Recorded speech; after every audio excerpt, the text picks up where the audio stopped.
Nah, alhamdulillah dokter narasumber kita telah hadir, yaitu Dokter Ihwan Muhammad, Master of Occupational Health and Safety, spesialis kedokteran fisik dan rehabilitasi. Saya perkenalkan sedikit ya dok. Beliau adalah lulusan S1-nya dari Universitas Syah Kuala, kemudian S2-nya di Universitas Adelaide ya dok, di Aussie. Iya. Dan di Universitas Airlangga Surabaya untuk kedokteran fisik dan rehabilitasi mediknya. Beliau juga salah satu dari awardee LPDP ya dok ya. Keren dok. Iya, Ya. boleh kalau mau share-share nanti mungkin ya. Iya. Karena kita ngobrol santai aja ya dok sore ini untuk sambil menunggu Iya, Dok. berbuka. Kemudian temanya pada kali ini adalah bahaya malas gerak dan tips tetap aktif di masa pandemi ya dok ya. Nah, pada era digital seperti sekarang ini kita diberi banyak kemudahan karena apa-apa bisa dilakukan via gadget, dari mulai belanja, sekolah, kemudian pesan makanan, atau kita pesan driver, itu semua via gadget. Jadi aktivitas fisik kita jadi minim, apalagi sekarang pandemi ya dok ya. Pandemi yang mengharuskan kita di mana keluar ruangan itu atau keluar rumah itu diminimalkan untuk menurunkan penyebaran dari COVID itu sendiri. Dan sekarang juga puasa dok ya, kita harus meminimalkan energi, jadi makin sedikitlah gerak kita. Nah, jadi kalau istilahnya sekarang kaum rebahan ya dok. Iya, Dok. Jadi kebetulan banyak alasan gitu ya, Dok. Iya. Kira-kira Banyak apa alasan sih buat dok? rebahan itu. Iya, benar-benar. Apa sih kira-kira definisi dari mager itu dok? Apa itu dok? Dan apa sih bahayanya buat kita kalau kita itu sering mager gitu dok? Iya, Dok. Jadi saya juga baru tahu ya, rupanya mager itu sudah masuk KBBI gitu, Kamus Besar Bahasa Indonesia. Yang artinya itu saya contekan dulu nih. Artinya itu malas bergerak atau enggan, tidak bersemangat melakukan aktivitas gitu. Jadi ya sebenarnya sudah cukup jelas dari kata-kata sendiri, mager itu malas gerak gitu. Cuman yang kita sekarang kita mencoba mendefinisikan lebih lebih jelas ya. Kira-kira kalau dari sisi medis ada nggak sih mager? Mungkin kalau dari sisi medis kita bisa lihat patokannya itu kapan sih orang dibilang malas gerak? Itu adalah orang-orang yang aktivitasnya kurang gitu. Kalau dari sisi medis kita bisa bilang orang-orang yang aktivitasnya kurang. Nah, kapan kita bisa dibilang aktivitasnya kurang? Yaitu ketika kita tidak memenuhi rekomendasi minimal untuk aktivitas yang sudah diatur gitu ya. Jadi rekomendasi minimal aktivitas itu sudah diatur oleh WHO, yaitu kira-kira 150 menit aktivitas dengan intensitas sedang per minggunya gitu. Jadi kalau kita tidak beraktivitas selama 150 menit selama seminggu dengan intensitas sedang, maka sesibuk apapun kita, maka aktivitas kita masih dianggap kurang aktivitas gitu ya. Kan banyak nih yang aktivitasnya ramai banyak gitu. Misalnya seharian, biasanya ibu-ibu, seharian saya sibuk dok, cuci piring, jemur baju, nyuci baju, ngapain lagi? Masak. Apakah aktivitas saya cukup?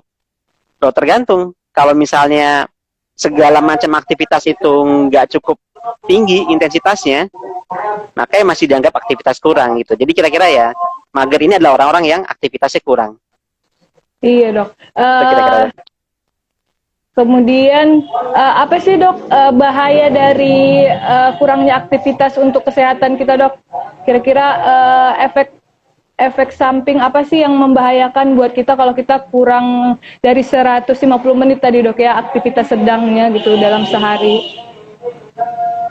Iya, bahayanya banyak sekali ya. Jadi kalau ditanya bahaya tidak aktivitas, itu saya teringat sama kata-kata Imam Syafi'i. Jadi di dalam puisinya itu salah satunya yang saya kutip adalah saya melihat air menjadi keruh ketika tidak bergerak. Ini kira-kira gitu ya. Saya agak lupa kata-katanya. Air menjadi rusak karena tertahan, jika mengalir menjadi jernih. Nah, jadi ini sangat menggambarkan sekali kondisi manusia ketika aktivitasnya tidak ada. Kenapa? Karena ketika manusia kurang beraktivitas, maka aliran darahnya menjadi tidak lancar.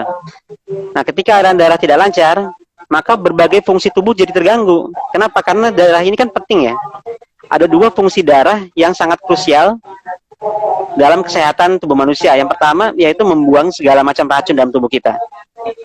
Nah, ketika airannya tidak lancar, maka otomatis racun-racun ini bertumpuk semuanya dalam tubuh kita. Yang kedua, fungsi darah ini adalah mengantarkan nutrisi ke berbagai organ tubuh kita. Otak, jantung, ginjal, semuanya, saraf, itu semua bergantung pada nutrisi yang diantarkan oleh darah. Jadi ketika aliran darah tidak lancar, maka nutrisi ini tidak sampai ke berbagai organ dan akhirnya fungsi tubuh juga terganggu gitu. Nah, salah satu yang menjamin darah ini lancar adalah aktivitas. Kenapa? Karena ketika kita beraktivitas, jantung kita memompa darah dengan baik, maka darah ini juga bisa mengalir dengan lancar. Jadi gitu ya. Itu dulu yang paling krusial menurut saya adalah dari aliran darah. Yang kedua, selain dari aliran darah juga aktivitas ini menjamin berbagai hal berlangsung dengan baik. Yang penting juga adalah pernapasan. Gitu. Jadi ketika kita beraktivitas dengan baik, maka aliran napas kita juga lancar. Nah, kita tahu bahwa aliran napas juga penting untuk menjamin suplai oksigen ke dalam tubuh kita. Selain itu, aktivitas juga penting untuk menjaga saluran pencernaan kita juga baik. Lalu, kondisi saraf juga baik, kondisi berpikir kita juga lebih baik ketika kita beraktivitas. Makanya, paradigma beristirahat di dunia medis ini sudah sangat ditinggalkan gitu. Jadi kalau dulu kan semua macam sakit harus istirahat gitu ya. Sakit apa aja di rumah sakit harus bed rest. Sekarang nggak lagi. Sebisa mungkin semua pasien harus bergerak. Memang tingkat bergeraknya beda-beda gitu ya. Misalnya pasien stroke, kapan harus bergerak, gerakan apa yang boleh. Nah, itu yang harus disesuaikan dengan sakitnya. Tapi nggak ada cerita pasien itu harus duduk diam atau tidur diam tidak bergerak. Nggak ada cerita lagi. Itulah kebanyakan tugas kami di rehab medik di rumah sakit ya, yaitu mengingatkan pasien untuk bergerak dan memberitahu pasien, mengatakan pasien dalam kondisi seperti ini gerakan ini yang diperbolehkan gitu. Malah pasien stroke itu kalau bisa hari ketiga sudah bisa jalan gitu ya, padahal pasien masih ya rata-rata masih takut. Nah, ini menggambarkan betapa pentingnya bergerak. Bahkan untuk pasien-pasien itu juga yang sedang sakit aja kita suruh bergerak gitu. Kita suruh bergerak, apalagi kita ini yang sehat itu harus lebih rajin lagi gerakannya. Ya mungkin kira-kira itu sedikit sih gambaran bahayanya mager tadi ya, kurang aktivitas yang kalau sampai 150 menit per minggu itu nggak tercapai. Iya, Dok. Kemudian ini kan kita tadi berbicara soal aktivitas fisik, Dok. Jadi kira-kira apa perbedaannya aktivitas fisik dengan olahraga, Dok?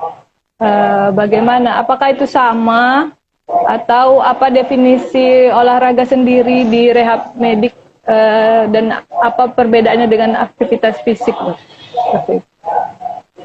Nah, ini pertanyaan bagus ya. Jadi ini juga sering jadi apa sih? Pertanyaan pasien. Pasien merasa sering berolahraga gitu. Jadi pagi-pagi saya sering olahraga, Dok. Olahraganya gimana, Bu? Gini, Bu, gerak-gerakin tangan aja pagi-pagi gitu. Wah, itu mah bukan olahraga, Dok, ya, Bu. Gitu. Jadi persepsi masyarakat itu olahraga ya bergerak gitu ya, beraktivitas itu olahraga. Padahal enggak. Beda sekali. Jadi aktivitas fisik itu adalah sebenarnya aktivitas fisik ini ruang lingkupnya lebih luas ya. Jadi segala macam aktivitas yang menggerakkan tubuh, menggerakkan otot itu disebut aktivitas fisik. Nah, di antara segala macam aktivitas fisik ada yang namanya olahraga. Nah, jadi olahraga ini sebagian kecil aktivitas fisik, yaitu aktivitas fisik yang terstruktur dan mempunyai goal gitu. Jadi terstruktur itu gimana? Ada gerakan-gerakan yang direncanakan, ada tipenya, ada dosisnya gitu ya. Jadi berapa lama, gerakannya seperti apa, tujuannya apa, itulah olahraga. Kalau namanya nggak struktur, bukan olahraga gitu ya. Kita lari ke warung, bukan olahraga, karena nggak terstruktur, kita nggak ada goalnya, nggak ada waktunya. Tapi kalau kita lari sekian menit, target jaraknya sekian jauh, itu baru olahraga gitu. Makanya kalau kita main Sebenarnya kalau kita main olahraga yang rekreasional itu bisa dibilang olahraga karena tidak terstruktur. Nah itu. Nah aktivitas sehari-hari itu bisa kita jadikan olahraga kalau misalnya kita buat secara terstruktur. Misalnya apa ya? Naik turun tangga gitu ya. Naik turun tangga misalnya setiap hari harus naik turun tangga. Tapi kalau naik turun tangganya tidak bertujuan, namanya bukan olahraga, namanya aktivitas fisik. Tapi kalau naik turun tangganya, saya mau naik turun tangga selama 30 menit dengan kecepatan sekian gitu. Dengan intensitas sekian, target tadinya sekian, nah itu baru jadi olahraga naik turun tangga gitu. Jadi ya batasannya di situ sih, dari strukturnya, dosisnya. Makanya di Reha kita juga ketika kita meresepkan satu olahraga, kita nggak ngasal, kita meresepkan bentuknya apa dan ada dosisnya. Dosis ini mencakup tadi waktu, tipenya, bentuk olahraganya, apa yang dipakai, dan intensitasnya atau seberapa berat olahraga itu harus dilakukan, seperti itu. Iya benar dok. Karena Ya, kira-kira banyak pasien bilang kan saya udah nyuci ngepel itu dianggap sebagai olahraga ya kan dok. Padahal iya boleh. Bukan. Kemudian Bisa juga sih kalau bisa ya. Kalau ngepelnya tadi ya, ngepelnya itu ada terstruktur ya gitu. Misalnya ngepelnya sekian meter gitu, habis itu berapa lama, target nadinya berapa, nanti jadi olahraga juga, olahraga ngepel. Boleh, nggak apa-apa. Iya benar-benar. Jadi harus kita sistematiskan ya dok, berapa kali seminggu. Iya. Terus sedangkan selama ini kalau kita ngepel ya ngepel aja, nggak ada targetnya yang harus dicapai ya dok ya. Iya benar-benar. Dan tadi kan olahraga itu yang bermanfaat itu harus kalau olahraga itu mencapai intensitas yang sedang, intensitas moderate ya. Nah kadang-kadang kita ngepel kan ngepel santai. Kalau misalnya ngepelnya sampai intensitas sedang. Nah kapan sih intensitas sedang itu? Yaitu ketika yang paling mudah itu dengan ada namanya talk test ya. Jadi tes ngomong, tes bicara. Kalau misalnya kita melakukan aktivitas, kita masih bisa bicara, terus tingkat napas kita nggak meningkat, itu berarti intensitas ringan. Kan seringkali kita ngepel dalam keadaan kayak gitu ya, just sambil ngobrol, sambil napasnya biasa gitu. Itu berarti masih ringan. Tapi kalau misalnya ngepelnya sambil agak kesusahan ngomong, terus nafasnya jadi agak ngos-ngosan, nah itu baru intensitas sedang. Jadi nggak apa-apa kalau misalnya ngepelnya bisa sampai ngos-ngosan, berarti sudah olahraga gitu. Tambahan sedikit ya. Ya dok. Kemudian kan ini masa pandemi gini seperti ini ya dok ya, kita sebagian orang work from home, kemudian anak-anak nggak sekolah, jadi banyak waktu istirahat gitu dok ya di rumah. Tapi anehnya banyak istirahat malah kita jadi lemas gitu dok ya. Ada nggak dok tips-tips untuk meningkatkan energi supaya lebih produktif di masa pandemi ini dok? Iya dok, jadi ini memang menarik ya. Kenapa kok kita kesannya kita kan banyak nyimpen energi nih, kita nggak ngapa-ngapain kok kita malah makin lemas. Nah karena ketika kita beraktivitas fisik itu sebenarnya tubuh itu jadi lebih pinter mengefisiensikan energi. Tubuh jadi lebih pinter dalam memproduksi energi. Makanya ketika kita tidak beraktivitas, malah energi yang kita dapatkan malah makin sedikit. Itu sebenarnya suatu konsep yang agak paradoks ya. Kok kita malah makin banyak aktivitas malah makin banyak energi gitu. Tapi itulah kenyataannya. Ketika kita sering berolahraga, makanya atlet itu kenapa kok aktivitasnya banyak tapi malah justru energinya juga banyak. Iya, karena kan misalnya energi yang bisa kita dapatkan itu sekian gitu, tapi tubuh bisa lebih efisien dalam memanfaatkannya. Itulah yang terjadi dengan orang-orang yang aktivitas fisiknya tinggi gitu. Makanya kalau tadi pertanyaannya bagaimana cara untuk meningkatkan energi, yang paling penting pertama adalah olahraga. Jadi dengan cara justru banyakin aktivitas fisik yang sifatnya bermanfaat ya tadi ya, yaitu dengan minimal intensitasnya harus sedang, moderate gitu. Caranya tadi cari aktivitas fisik yang bisa meningkatkan ritme nafas dengan tinggi. Lalu kalau kita melakukan aktivitas fisik itu kita agak sedikit ngos-ngosan, itu berarti cara sederhana ya, itu cara yang paling gampang. Cara yang ribetnya ada, yaitu dengan mengukur denyut nadi. Tapi cara yang paling gampang adalah kalau aktivitas fisik itu membuat kita nafas dengan cepat dan kita kesusahan untuk ngobrol, maka intensitasnya sudah bermanfaat, yaitu intensitas yang sedang. Nah, terus waktunya minimal tadi kan 150 150 menit per minggu ya. Jadi minimal 30 menit sehari, itu baru ada efeknya. Baru ada efek conditioning. Nah, kalau aktivitas fisik yang di bawah itu, intensitas ringan, itu nggak ada efek conditioningnya, nggak ada efek untuk mengefisiensikan kinerja organ tubuh, nggak ada. Efek efisiensi itu baru ada setelah intensitas moderate selama minimal 30 menit. Yang pertama tadi, aktivitas fisik. Yang harus ditingkatkan. Yang kedua, cara untuk meningkatkan energi, yaitu kita harus melihat faktor-faktor lain. Yaitu yang tidur. Tidur juga penting ya. Karena tidur ini kan mekanisme tubuh untuk untuk menyimpan energi kayak gitu. Jadi minimal waktu tidur itu ya, kalau untuk orang dewasa seperti seumur kita ini ya minimal 6-7 jam per hari. Itu harus benar-benar dijaga gitu, jangan diabaikan. Karena kalau sampai nggak tercapai kuantitas 6-7 jam ini, maka kalaupun kita bangun, tapi produktivitas kita juga bakal rendah karena tubuh kita juga nggak siap buat bangun. Jadi harus tetap diplot 6-7 jam per hari. Itu dari segi kuantitas. Yang segi lainnya kualitas. Kualitasnya juga harus bagus. Jangan 6-7 jam tapi kualitasnya jelek. Ya sama aja.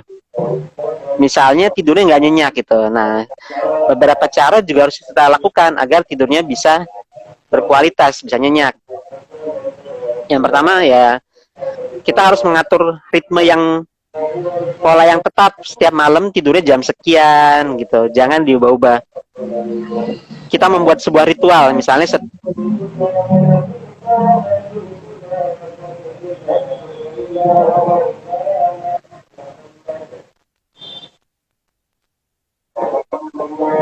tetap pada jam segitu kita akan siap-siap tidur gitu.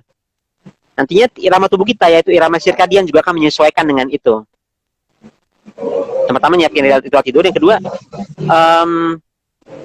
perlengkapan tidur juga harus bagus. Jadi tempat tidur yang bagus, bantal yang bagus itu juga investasi yang penting kalau menurut saya, agar kualitas tidurnya juga bagus.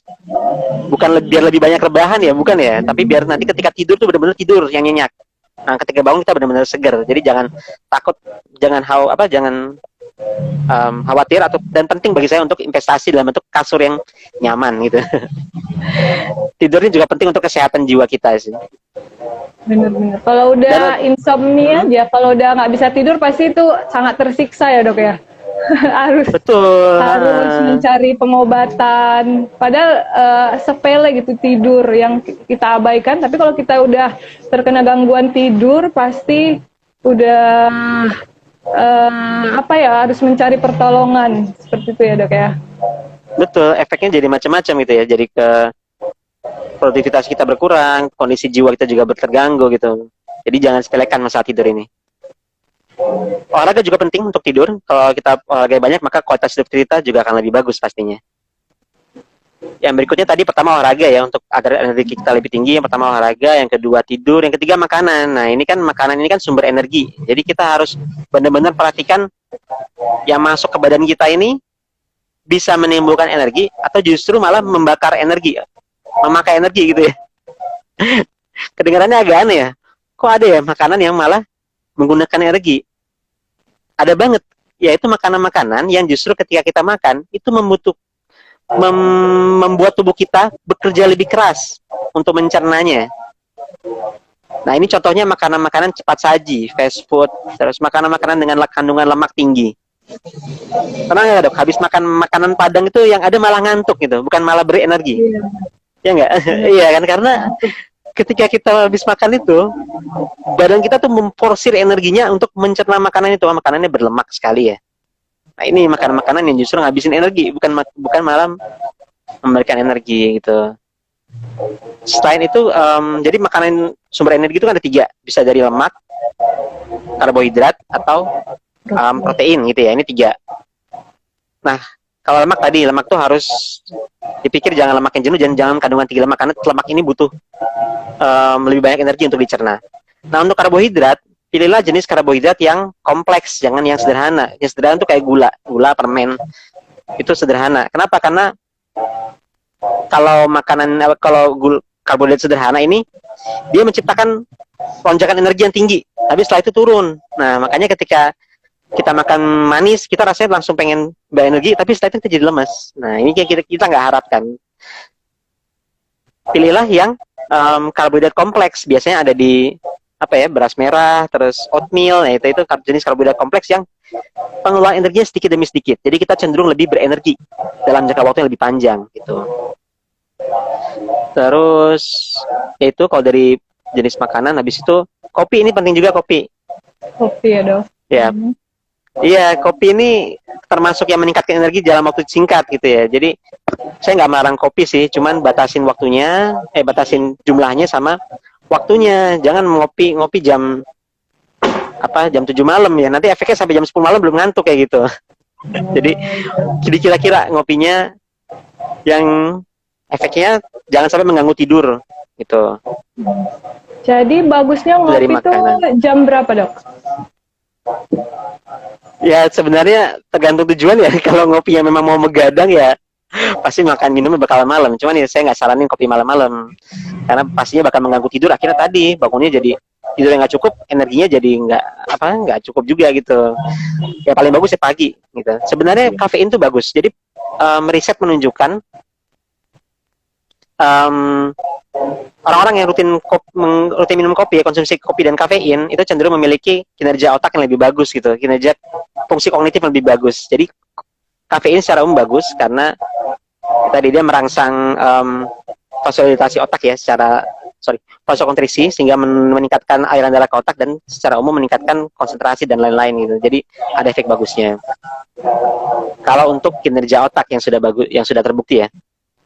Walaupun di sisi lain kopi ini juga menghambat penyerapan kalsium. Jadi hati-hati untuk yang perempuan terutama dengan resiko osteoporosis, itu harus lebih penting. Untuk kopi. Oke, itu untuk makanan ya. Yang terakhir tips saya untuk meningkatkan energi yaitu menjaga kesehatan jiwa ya. Jadi ini penting banget karena seringkali alasan kita mager itu bukan karena secara fisik kita lemes, tapi secara emosional kita capek gitu ya. Nah, untuk kesehatan jiwa ini pengaruhnya macam-macam. Bisa yang paling sering sih dari lingkungan kita. Kita harus mulai lihat nih orang-orang sekitar kita ini orang-orang yang memberikan kita energi positif atau justru menyedot energi dari kita. Kita perlu mulai menyeleksi. Toxic ya dok ya, istilahnya toxic. Toxic betul ya, itu kan ada gak sih, coba dok perbayangin gak, kita habis ketemu orang tapi setelah kita ketemu orang itu rasanya kok kayak lemes gitu, bukannya bersemangat. Ada ya orang-orang kayak gitu ya? Ada. atau gak usah ketemu deh, kita buka media sosialnya dia aja, kita buka profilnya tuh, aduh kok kita bawaannya ngelihat statusnya orang ini, ngelihat profilnya dia, kok kayaknya kita bawaannya lemes banget ya. Nah karena orang-orang ini sebenarnya orang-orang yang menyerap energi dari kita. Nah orang-orang yang dari orang kayak gini, ini harus mulai kita batasin kontaknya. Kita blokir aja ini akun media sosialnya. Kalau orang-orang kayak gitu ya. Karena itu menyerap energi kita, akhirnya kita jadi nggak produktif gitu. Nah sebaliknya ada orang-orang yang setiap kali kita ketemu bawaannya pengen semangat, bawaannya energi kita jadi bertambah gitu. Nah orang-orang ini harus kita sering-sering kontaknya, harus lebih intens kita kontaknya gitu. Itu sih yang paling sederhana kalau untuk kesehatan jiwa ya. Yang lain ya dari segi spiritual, dari segi agama juga penting kita untuk terus yang perbanyak ibadah kita, yang pasti akan memperkuat spiritual kita, lalu juga memperkuat energi kita juga gitu. Iya dok, benar. Apalagi ini bulan Ramadan ya dok ya. Iya, ini kesempatan buat meningkatkan energi dari sisi spiritual kita gitu.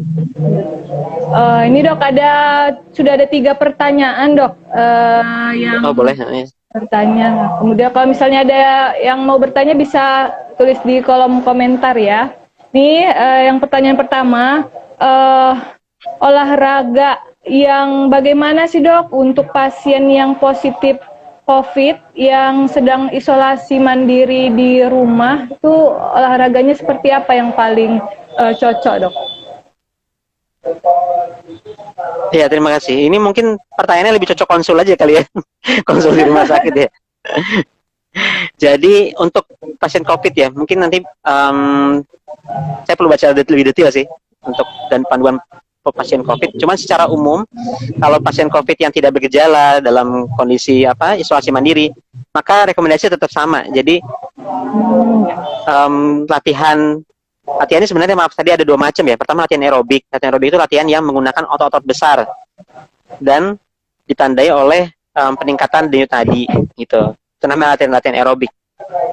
Misalnya ya latihan-latihan yang biasa kita lakukan seperti lari, jogging, berjalan, berenang, bersepeda, itu adalah latihan-latihan aerobik gitu. Karena menggunakan otot-otot besar, itu otot kaki dan meningkatkan denyut nadi. Targetnya adalah denyut nadi yang tinggi. Itu ya. Nah, tadi kan latihan aerobik ini minimal 150 menit per minggu atau 30 menit per hari gitu. Dengan intensitas sedang. Sama untuk pasien-pasien COVID yang selain isolasi mandiri, olahraga latihan aerobik juga sama seperti ini. Terus yang lain, latihan yang penting juga selain latihan aerobik adalah latihan penguatan otot. Kenapa? Karena dengan massa otot yang bagus, maka tadi efisiensi energi kita juga lebih bagus dan produksi energi juga lebih bagus gitu. Jadi latihan penguatan otot juga penting. Latihan penguatan otot ini minimal 2 kali seminggu. Jadi bisa diselang 3 hari sekali gitu. Untuk masing-masing otot ya. Otot mana yang perlu dilatih? Otot-otot besar, misalnya otot paha, otot lengan gitu ya. Itu penting untuk dilatih 2 kali seminggu. Nah, yang membedakan latihan aerobik dengan latihan penguatan otot adalah di targetnya. Kalau latihan aerobik tadi kan kita harus menggerakkan otot secepat-cepatnya, sekencang-kencangnya sampai target nadinya tercapai. Tapi kalau olahraga penguatan otot, maka kita harus menggerakkan, mengangkat beban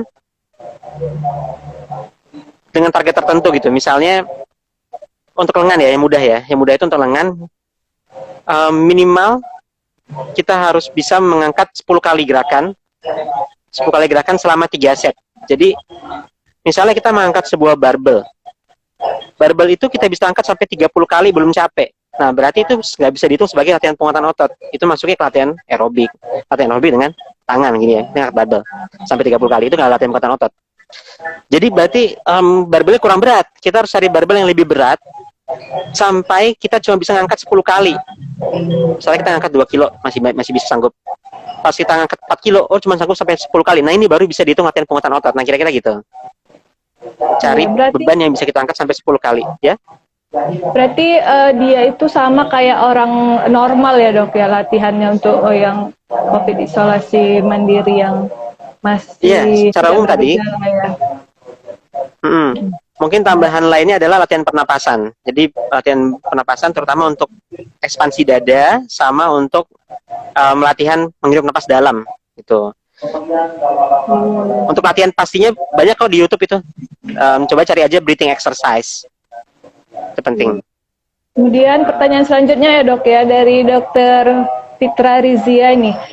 Beliau bilang kemarin tuh ketinggalan olahraga saat puasa. Bagaimana, Dok, olahraga yang bisa kita lakukan saat puasa ini, Dok?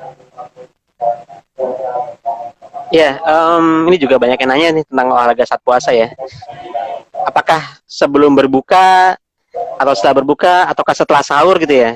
Sebenarnya prinsipnya kan sama tadi. Ketika olahraga itu kita harus mencapai 30 menit per hari ya. Tetap sama prinsipnya itu, karena cuman dengan minimal 30 menit olahraga dengan intensitas sedang maka akan ada efek. Nah, namun kalau kita melakukan olahraga ini ketika sedang berpuasa, maka sumber energi yang diambil adalah dari lemak, dari simpanan lemak gitu. Nah, ini bagus untuk orang-orang yang memang mau membakar lemak gitu. Jadi kalau kita sedang berpuasa di mana kondisi glukosa darah sangat rendah, maka sumber energi untuk olahraga ini adalah diambil dari lemak. Namun konsekuensinya adalah kita akan merasa lemes dan merasa haus gitu. Jadi ya ini tergantung pilihan masing-masing. Kalau misalnya tidak masalah dengan kondisi haus, maka nggak apa-apa setelah sahur dengan olahraga yang intensitasnya sedang setelah sahur. Tapi kalau saya sarannya sih mendingan dekat-dekat buka gitu, untuk menghindari hal yang tidak diinginkan. Apalagi ya jangan sampai pingsan lah habis olahraga gitu maksudnya. Jangan sampai lemes bahkan nggak bisa ngapa-ngapain, kan sayang. Mending mendekati buka, Berolahraga lah dengan intensitas sedang selama 30 menit. Nah, kalau setelah buka, opsinya bisa lebih terbuka, bisa lebih macam-macam olahraganya. Kita bisa olahraga yang intensitasnya lebih tinggi gitu. Jadi yang 150 menit per minggu dengan intensitas sedang itu adalah batas minimal. Kalau kita bisa lebih dari itu lebih bagus. Kalau misalnya habis buka puasa kita bisa intensitas yang tinggi, lebih bagus. Nggak apa-apa. Dengan intensitas lebih tinggi, maka kalori yang dibakar lebih banyak. Jadi kita tidak perlu olahraga selama itu, selama 30 menit kita bisa olahraga dengan lebih cepat gitu. Dan ditambah kita bisa olahraga penguatan otot. Kenapa olahraga penguatan otot dilakukan setelah puasa? Setelah buka, bukan ketika puasa. Karena ketika berpuasa, saat kita melakukan olahraga penguatan otot, malah nanti bukan ototnya yang membesar, malah ototnya bisa mengecil. Kenapa? Karena proteinnya bisa terbakar. Gitu. Protein kan jadi sumber pembesaran otot ya, pembesaran massa otot. Maka kalau kita olahraganya sebelum buka, bukan yang besar malah bisa mengecil karena proteinnya terpakai gitu. Jadi bagusnya untuk penguatan otot setelah buka puasa. Ya kira-kira gitu. Ya dok, ada satu pertanyaan lagi dok dari Dokter Putri Leoni Suci. Beliau bertanya bagaimana sih olahraga untuk ibu menyusui dok? Apakah 150 menit per minggu juga atau bagaimana dok? Ya untuk sama seperti ibu menyusui juga. Ini karena yang tadi itu rekomendasi untuk umum. Jadi semua orang coba ada kondisi medis khusus ya. Untuk ibu menyusui sama 150 menit per minggu dengan cara yang tadi. Ya kira-kira itu sih, saya belum baca detail ya kalau untuk menyusui, tapi sepertinya sama. Kecuali kalau ada kondisi medis yang lain seperti gangguan-gangguan diabetes, gangguan ginjal, darah tinggi, ini baru perlu ada penyesuaian. Tapi kalau untuk kondisi menyusui kan sebenarnya pada dasarnya kondisi yang sehat ya, jadi tidak ada pembedaan dalam hal ini. Iya benar-benar. Kemudian dok, apa saja kira-kira indikator yang menandakan bahwa kita itu kurang aktivitas fisiknya dok? Iya, jadi kalau untuk salah satu indikator yang paling sederhana ya, kita bisa dengan mengukur nadi gitu. Jadi nadi ini menggambarkan kondisi tubuh kita fit apa enggak. Jadi nadi normal itu berkisar antara 60 sampai 100 kali per menit ya. Mungkin nanti bisa dites masing-masing. Nah, normalnya wajarnya itu semakin rendah nadi istirahat seseorang, maka semakin fit seseorang. Kenapa? Karena ketika dia melakukan aktivitas yang biasa, aktivitas sehari-hari kan ini aktivitas yang tergolong dalam intensitas ringan ya. Misalnya kita berjalan di rumah, habis itu kita memasak, itu kan intensitas ringan. Nah, untuk aktivitas-aktivitas tersebut yang intensitas ringan, maka tubuh seharusnya tidak perlu memompa nadi dengan tinggi gitu loh. Untuk orang-orang yang sehat. Jadi dalam keadaan istirahat atau aktivitas ringan biasanya nadinya berkisar antara 60 sampai 70 untuk orang-orang yang sehat. Untuk orang-orang yang fit ya. Nah, pada orang-orang yang tidak fit, aktivitas yang ringan aja itu tubuh perlu ekstra keras memompa darah yang ditandai dengan nadi yang tinggi gitu. Jadi kalau misalnya kita dalam kondisi istirahat di rumah kok nadinya tinggi 70-an sampai 80-an, jangan-jangan kita nggak fit gitu. Itu salah satu indikatornya, yaitu nadi istirahat. Coba jadi ketika beristirahat nadi kita berapa, makin rendah maka makin bagus secara umum ya. Indikator kedua adalah perubahan nadi ketika aktivitas gitu. Jadi pada orang-orang yang fit, yaitu misalnya atlet ya, ketika dia harus berolahraga, nadinya itu tidak berubah secara drastis gitu. Misalnya ketika beristirahat 60, ketika dia harus berolahraga nadinya naik jadi 70. Jadi jantungnya itu nggak heboh dalam menanggapin perubahan aktivitas tersebut. Namun orang-orang yang tidak fit, ketika tiba-tiba tubuhnya yang tidak biasa berolahraga tiba-tiba dipaksa berolahraga, maka nadinya naik drastis. Dari 70 misalnya jadi 100 gitu. Jadi ibaratnya tubuhnya kaget dan jantungnya harus memompa dengan lebih kuat, dengan lebih tinggi. Nah, iramanya gitu ya, untuk bisa mengimbangi perubahan aktivitas tersebut. Jadi kalau nadi kita berubah drastis saat kita berolahraga, berarti tubuh kita kurang fit. Mungkin itu sih dari yang sederhana ya, jadi nadi istirahat sama perubahan nadi saat aktivitas. Jadi mungkin ada bagusnya kalau kita ini punya pulse oximeter ya. pulse oximeter di rumah. Itu kan bukan alat yang bukan alat yang susah ditemui lagi sekarang kan untuk mengukur oksigen mengukur oksigen dalam darah itu bagus kalau kita punya di rumah gitu. Iya benar-benar. Harganya juga terjangkau dok ya kan. Dia Iya. mudah dibawa-bawa juga. Oke. Oh atau ini ya kayak Fitband itu juga sudah bisa mengukur nadi ya. Gimana? Jam-jam smartwatch Fitband iya, gitu iya, loh. benar. Iya kan iya. itu kan juga lebih bergaya lah gitu. Kalau pakai pulse oximeter sambil lari kan aneh gitu ya. Tapi kalau pakai Fitband kan lebih umum gitu. Iya iya. Iya Kak, tapi kadang tergantung merek dok, ada yang nggak sesuai kalau yang biasa. Iya sih. Oke baik dok. Iya. Mungkin nih waktu kita juga singkat ya dok ya. Mungkin pertanyaan terakhir ya dok. Ini dokter kan bergerak di bidang rehab medik ya dok ya. Mungkin nggak semua universitas juga ada spesialis KFR-nya.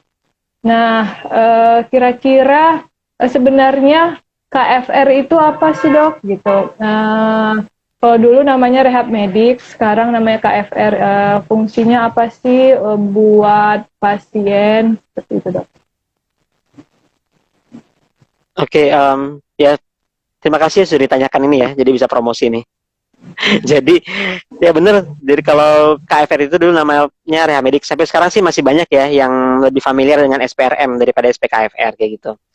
Jadi rehabilitasi medik ini adalah bidang spesialis penunjang untuk terapi dan diagnosis pada berbagai kondisi. Jadi luas sekali, segala macam kondisi yang berpotensi menyebabkan disabilitas itu menjadi lahannya dari KFR ini.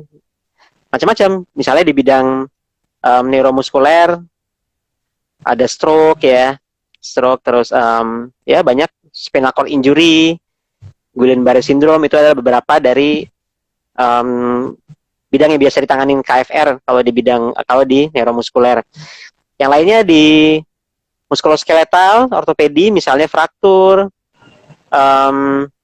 apalagi ya, brachial plexus injury, cedera ligamen, cedera olahraga itu juga sering menjadi sering bekerjasama dengan rehab untuk tata laksana kasusnya gitu. Jadi terus juga jadi kita kan ini utamanya sih penunjang terapi ya, penunjang terapi. Jadi banyak modalitas terapi yang kita berikan. Di antaranya terapi latihan, terapi alatnya juga banyak, bisa ada terapi listrik, terapi dingin, terapi panas, terapi magnet, macam-macam lah. Pokoknya kita menggunakan berbagai macam modalitas untuk menunjang terapi pasien. Nah, yang membedakan dari spesialis lain adalah dokter KFR ini tidak bekerja sendirian, tapi berkolaborasi dengan spesialis lain, diantaranya terapis lain, yaitu fisioterapis, terapi okupasi, terapi bicara, psikolog klinis, dan perawat rehabilitasi, serta ortopedis protetis. Jadi kita bekerja sama dalam tim gitu. Iya. Nah, kira-kira apa sih take home message-nya dari Dokter Iwan sendiri untuk diskusi kita kali ini, Dok? Oke, untuk take home message ya, mungkin tadi jadi sudah kita paparkan bahaya dari malas gerak. Mungkin juga motivasi buat kita semua ya, karena banyak sekali tadi alasan-alasan yang buat kita bisa malas gerak di masa seperti ini. Namun seharusnya dengan bantuan teknologi kita bukan hanya dapat alasan malas gerak, tapi juga kita harusnya lebih mudah untuk berinovasi gitu. Misalnya sekarang kan mudah sekali kalau misalnya kita mau mengakses konten-konten olahraga dari YouTube. Jadi jangan jadikan masa pandemi sebagai alasan untuk membatasi aktivitas, tapi justru malah kita harus berinovasi. Banyak kok aktivitas-aktivitas bisa kita lakukan di rumah yang bisa menjaga kita tetap sehat. Misalnya tadi ngikutin konten-konten olahraga gitu ya. Kan banyak tuh senam-senam aerobik di YouTube.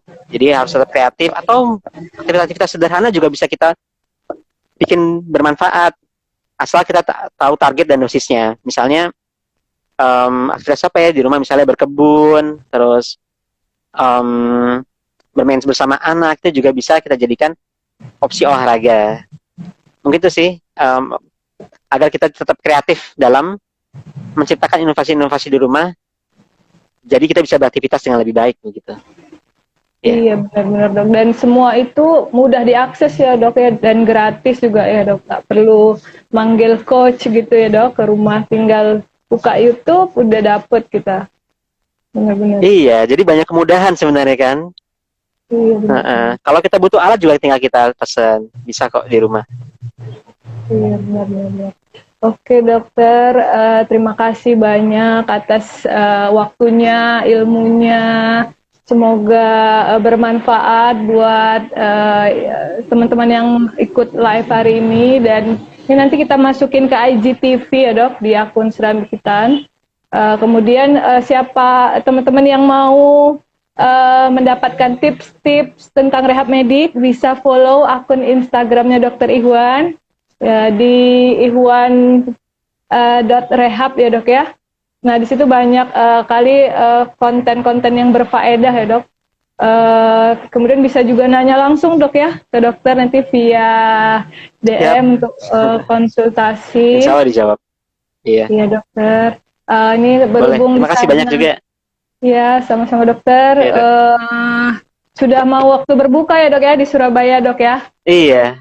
Iya. Di ujung timur dari WIB ini. Iya, benar-benar. Selamat berbuka dok, salam buat keluarga. Terima kasih banyak. Iya, salam juga buat keluarga. Sekali lagi, assalamualaikum warahmatullahi wabarakatuh dok.